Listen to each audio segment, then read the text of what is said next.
Hi there, welcome or welcome back. My name is Sarah.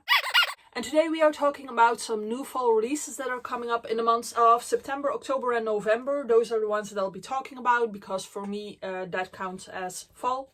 And I'm going to do so quickly before the new heat wave hits. I think we are at number 6 or 7 this year.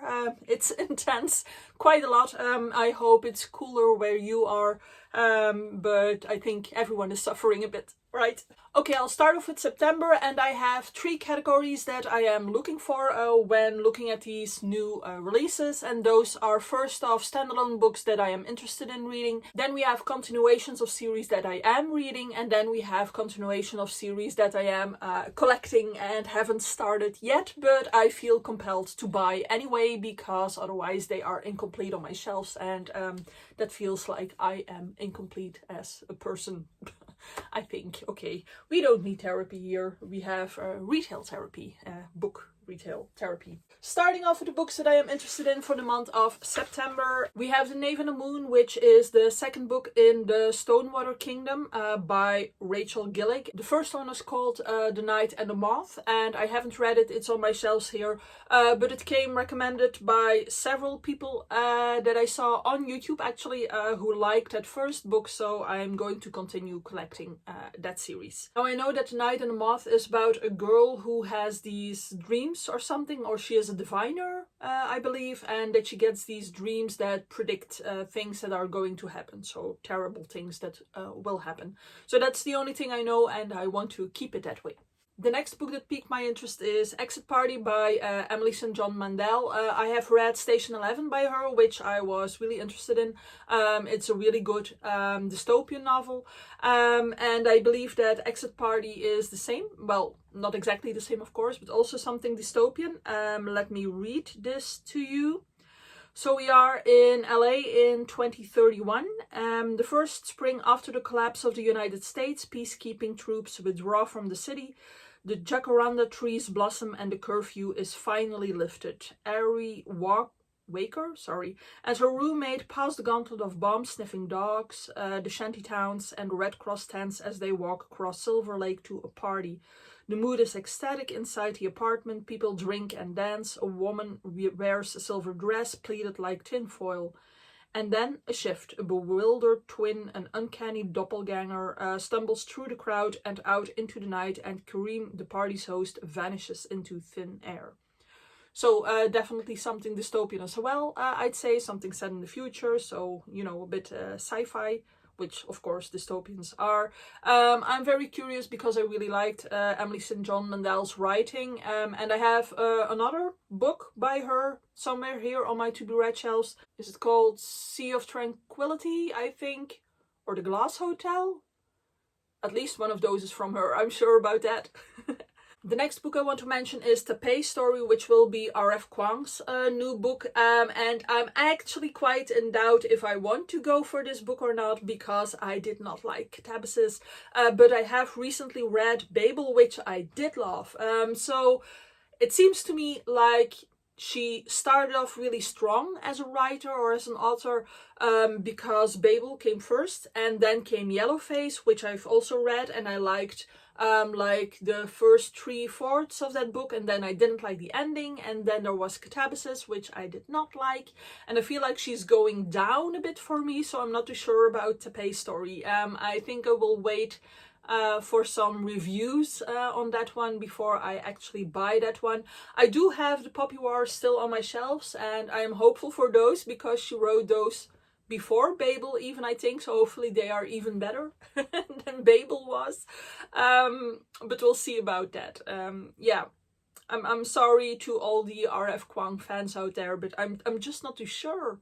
Then there is Deadbeat by Leigh Bardugo, and I'm looking forward to that one quite a lot. Actually, I have actually read Ninth House and Hellbent this year, and I enjoyed them quite a lot, so I'm really looking forward to this last part in the trilogy, and actually reading it this year as well, finishing up that trilogy. So yay to that. What it's about is about this girl who belongs to the ninth house, which is the Lethe house at Yale. And we are talking about Yale in like a magical setting, because you have these different student houses that each have their own particular like brand of magic, I'd say, but it's all pretty dark.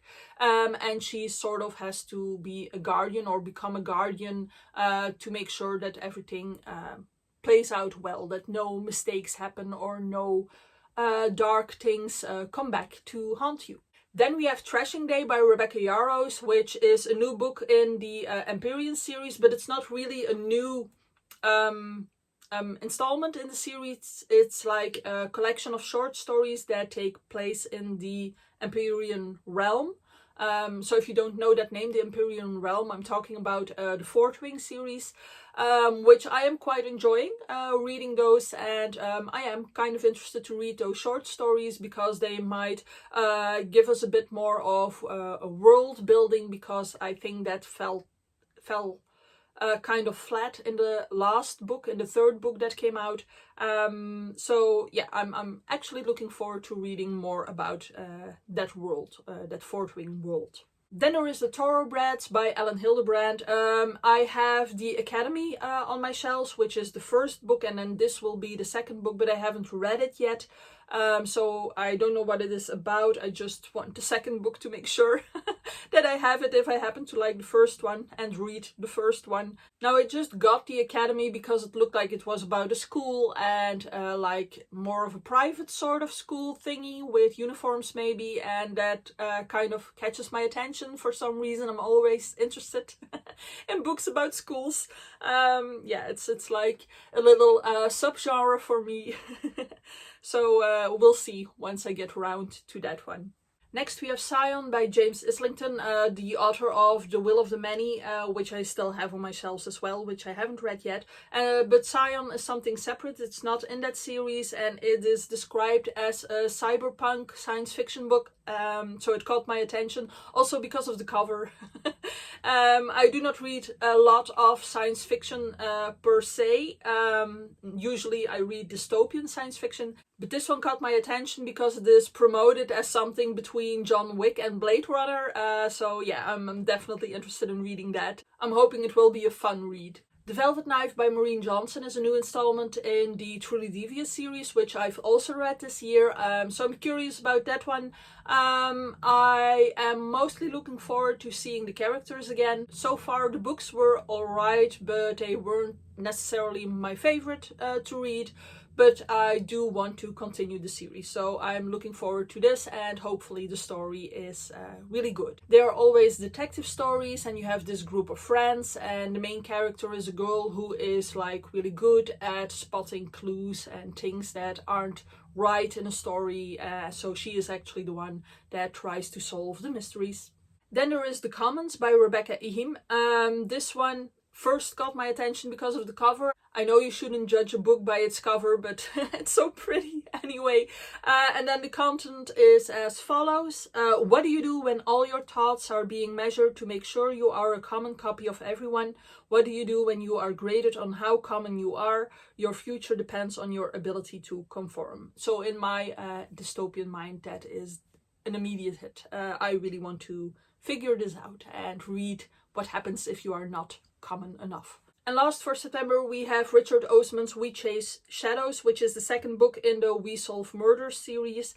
So you have the other series by him, which is called The Thursday Murders Club, and both series are on my shelves unread, of course, but I'll get around to them someday, maybe when I'm in my 60s or something. But anyway, I want to pick that up because it is also a detective, and I quite like detectives, although I haven't read that many of them lately, so hopefully that's in the cards soon. Moving into October, I know a lot of people are looking forward to the new Sarah J. Maas book. Now I have to be honest with you, I did like the first 3 books in the A Court of Thorns and Roses series. I enjoyed them quite a lot actually. Then I didn't like the small one, A Court of Frost and Starlight. That was nothing basically. And then there was Silver Flames, I think, the one about Nesta, which also wasn't my thing, so I'm not diving into this next book right away. Once again, I will be waiting for what other people have to say about it. But for me in October there will be Life Out of Order by Audrey Niffenegger, which is the second book in the Time Traveler's Wife series, which I haven't read yet but is on my shelves. Same for Sunderworld Volume 2, which is called The Unfortunate Responsibilities of Leopold Barry by Ransom Riggs, which is also the second book of a series that I have but haven't read yet. And we have Victorious by V.E. Schwab, which is the third book of the Villains series, which I also have and haven't read yet. Okay, moving on to standalone books. We have Mortal Things by Mary Lou. I'll read the description to you. Rose despises Raven, the god of death, his mysterious commands, his mercurial moods, his closed heart, but most of all she loathes that she was forced to become his harbinger, a human mercenary tasked to fulfill their god's every want and whim. Still she would do it again, because being a harbinger is the only thing keeping her best friend alive. So the stakes are high, there are gods, it's definitely fantasy, and I'm interested in it already. And then the other one really surprised me when I saw it on the list. It is called The Sixth Faction. It is by Veronica Roth, and it is like a reinterpretation of the Divergent series. I'll read the description. So we have Beatrice Pryor stands on the brink of a decision every person in her world must make. 5 factions, 5 futures, 5 lives. She has a plan. She's going to make the bravest choice and leave abnegation behind to join Dauntless, even though it means leaving her family behind. So far so good, we know this. But when tragedy strikes at her choosing ceremony, everything changes. Her world, her plans, even Beatrice herself. So it's the same story, but it's going to move in a different direction, I guess. I'm really curious to find out what is happening here. So yes, I'm definitely giving this a try. And that means we're moving on to November. I only have 2 books here for November. It's still kind of a way out. There probably will be new releases by then that I just haven't figured out yet or haven't been announced yet. But the ones that I wrote down are Dangerous Impulses by Jennifer Lynn Barnes, which is a new book in the Natural series by Jennifer Lynn Barnes, which I enjoyed quite a lot. It is a series about these young people who each have this gift, like a special gift, and they are helping the FBI or the CIA, I don't remember, one of them, to solve cases, and I enjoyed reading them quite a lot. They are really fast paced, they are young adults, and they are just fun to read in between like heavier books, I'd say. So I'm looking forward to this new installment in that series. And then the last book that I want to mention is This Jury is Guilty by Laurie Blake. I'll read the description to you. Hollywood's biggest movie star, Danny Scott, stands accused of trying to murder his wife, starlet Hope Harrison, in a case that has taken the world by storm. Everyone is what led to the events of that night, and what darker truths simmer beneath the surface of Danny and Hope's marriage. As the world watches, 12 sequestered jurors must decide Danny's fate, and the world is gripped by their every deliberation, but even a jury has its secrets. Juror 6 is risking everything for this trial, even her life. Juror 2 is playing games, but can he keep one step ahead of his own lies? Juror 13, the alternate, will do anything to be on that jury. Anything. And Juror 7 is hardly noticed by anyone, just as she planned. It just seems fun, once again, really exciting. And I always love that idea of this group of people that is sort of locked in together, and they don't really know each other, but they have to depend on each other. So yeah, I'm looking forward to that. Alright, I hope that you got some information out of this video. Are there any of these releases that you are looking forward to? Are there any that I missed that I should have talked about, or that you are really looking forward to, or that made you interested in maybe? Let me know in the comments, and hopefully I see you in the next video. Bye!